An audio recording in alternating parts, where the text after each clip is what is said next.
Hello there. For the sake of understanding today, I want you to think of your skin like it is a container. And inside that main container, there are many littler containers. Some people have more than others. Inside each of those internal containers is a person. A person with its own personality, its own experiences, its own beliefs, its own way of seeing the world, its own preferences. Essentially, each aspect within you, each person, is its own ego. You are not a singularity. You are a multitude. You can stop thinking of yourself as a single person in order to grasp the truth of how your life in this human embodiment actually functions. We call each little container person a part. These parts are in various stages of growth and development. They have different relationships with each other. People are not born this way. These parts are created through trauma.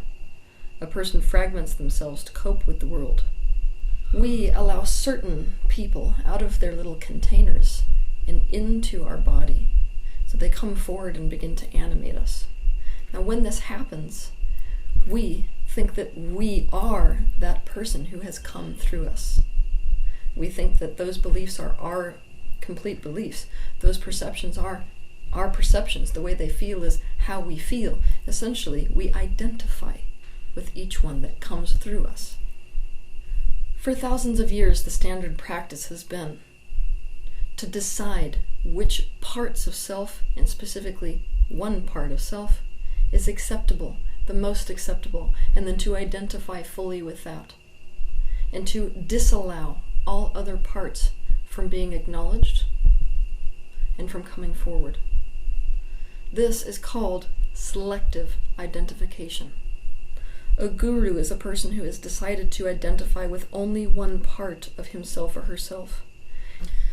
In the beginning of their disciplined practice, if any of these parts within them come forward that they do not fully accept, that does not align with the one persona that they have selected as appropriate, they ignore it, they invalidate it, they simply shift all of their focus towards how that one part would feel towards the circumstance that is arising.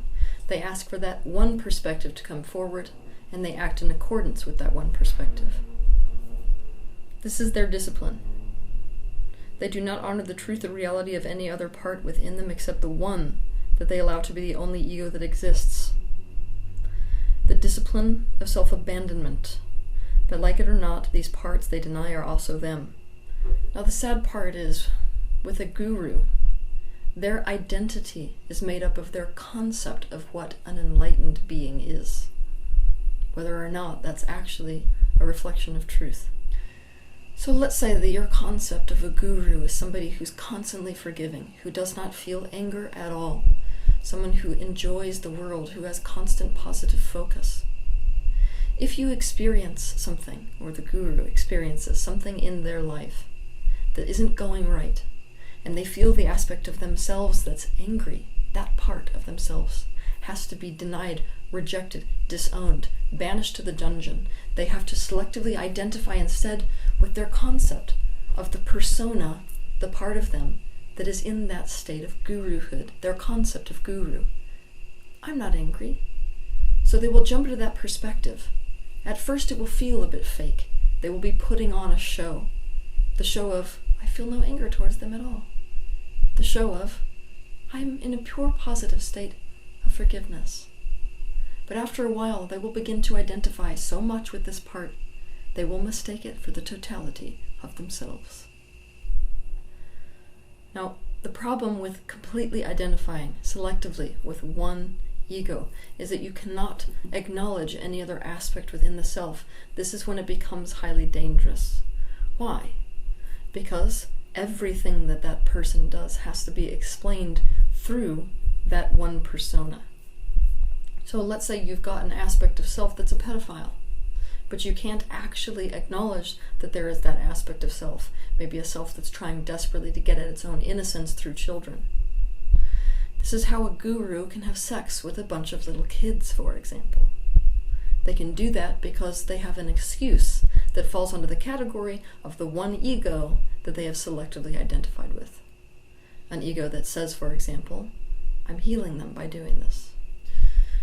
To put it mildly, a guru is perhaps the most selectively identified person that exists, which is why the time has come for the guru to no longer exist in the form that it has existed in for thousands of years, through selective identification.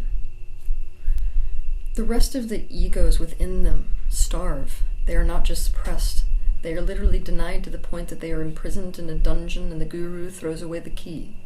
The guru has no conscious access to them after that point. The guru becomes one-dimensional, and the outside world begins to reflect that. Now, from the outside, most people around the guru doesn't understand why so much in the guru's life is falling apart. How can people be so cruel? How can this kind of stuff be happening to them? It's because all of those things are a reflection of what they have buried, those parts that they do not allow to have any part in their embodiment. For example, many people, including gurus that cut themselves off from the unacceptable parts of themselves, have made the child parts within them unacceptable too. After all, children do not control their emotions like a guru should. A guru cannot be a guru if they're out of control of their emotions, and so you will see the guru's own actual children in life become lost to them. They may die, they may be separated from them by their spouses, then refuse to see them, and the list goes on and on. All of which is an outer reflection of the way the person's own inner children, parts, have been cut off and lost to them. All of these parts of self, they need to be completely integrated. They need to be brought closer to one's being and allowed to merge in a way where a person becomes unified. Now, many of you have heard the saying, which wolf do you want to feed? It's one of the most famous spiritual principles in existence. Do you want to feed the negative wolf or feed the positive wolf? Those of you who feed the positive wolf and ignore the negative wolf don't actually understand that the negative wolf is part of you. You are starving a part of yourself. You are selectively identifying. You are not integrating. I have been teaching authenticity. Now let's take authenticity to the next level. Authenticity is not who you as one being separate of all these parts are. Authenticity is who all of these parts are, and also none of these parts are. That is who you really are. Authenticity is enabling the spectrum of selves to decide together on an essence, a unity. This is integration. So why don't people do this already? They don't do it because it's infinitely harder.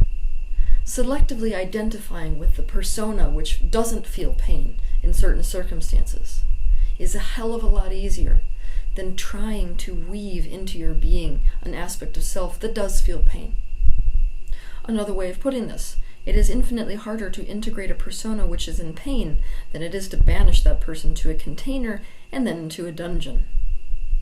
So, for thousands of years, the standard practice for the guru has been selective identification, and they teach their disciples selective identification until an entire school of thought is formed around selective identification. So in Christianity, it might be become like the Christ. It's not acceptable to be anything other than that one persona. In Buddhism, it's become the Buddha. So it's not acceptable to allow any other aspect of self that is not the Buddha. This is an outdated form of consciousness. So the next state in the game was essentially disidentification, becoming none of them, owning none of them, integrating none of them. Teachers have come and they have taught this discipline, but in this discipline there is no self. It is selflessness. It is basically taking oneself out of the game of life. And so the universe has asked for the next step in the game. And this is it. The universe wants to see embodied, united selfhood, the conscious game of life. You can use disidentification one of three ways. Either you can use disidentification so as to identify selectively with one persona, or you can use disidentification to unite with none of the personalities. a state of pure beingness that is not identified with a selfhood. Or you can disidentify so as to use that disidentified essence to create a unity through all the multiplicity of selves, so as to become a unified embodiment. Now, I will warn you that it is very difficult to practice disidentification to create genuine integration in a world that believes that selective identification is the way to goodness, the way to rightness, the way to happiness, and the way to health. When you begin this process of genuine integration, which, trust me, I will go into in depth over the course of my career, you are not going to have an easy time because your ego judges you next to other people. It exists in a state of comparison. When you compare yourself to somebody who is selectively identified, you will feel yourself wanting. You're going to feel the aspects of you that are not in that perfect state of health, happiness, or joy that their selective persona is currently experiencing. But I have an analogy for you. Let's pretend that you were to get into a high-speed car crash. 70 miles an hour, you roll your car on the highway and every single bone in your body is shattered. Maybe you could amputate a limb. And by amputating that limb, you wouldn't have to go through the painful process of the bone healing, all the fragments coming together again. You would be out of pain quicker. What the universe is essentially asking of you on this multidimensional level is to be the person who gets in the car crash, but who enables all the fragmented aspects of self to come back together instead of to amputate.